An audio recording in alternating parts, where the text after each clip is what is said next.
Good morning. We're in John 2 today, verses 18 through 22. The context of the passage we'll read today comes out of Jesus being at the temple, being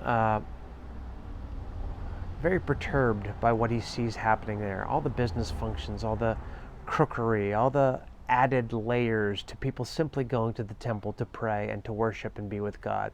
And so he overturns the money changers' tables, and he drives out the sheep and the goats, and he basically it's a prophetic witness against the temple and the corruption of the temple.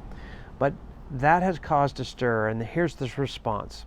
The Jews responded to him, "What sign can you show us to prove your authority to do all this? What gives you the right?" Jesus answered them, "Destroy this temple, and I'll raise it up again in 3 days." They replied, "It has taken 46 years to build this temple, and you're going to raise it in 3 days?" But the temple he spoke of was his body.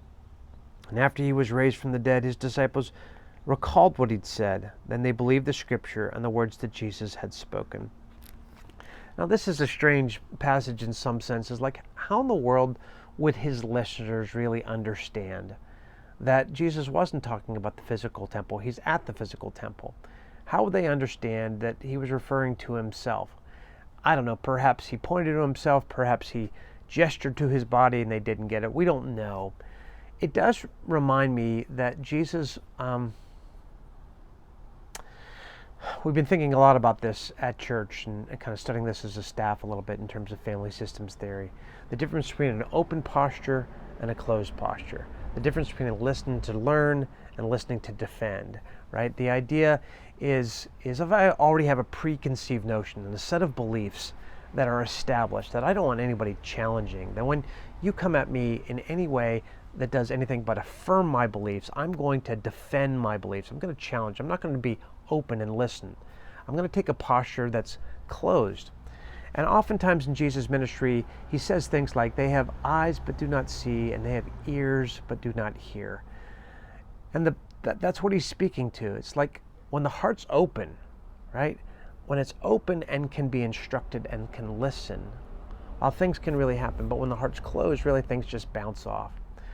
It makes me want to take the posture of I guess, entering the world more open, posture of curiosity and wonder, of asking questions, of being clearly differentiated, but also to really approach Jesus and hopefully open up my posture to let him speak into the deepest parts of who I am. Maybe that could be your prayer today. Jesus, if there's a posture I'm taking that's defensive, that's not willing to hear your spirit speak or lead, I want to open it up to you. Would you reveal that area to me so that I can be one who hears and sees what you're saying and what you're doing?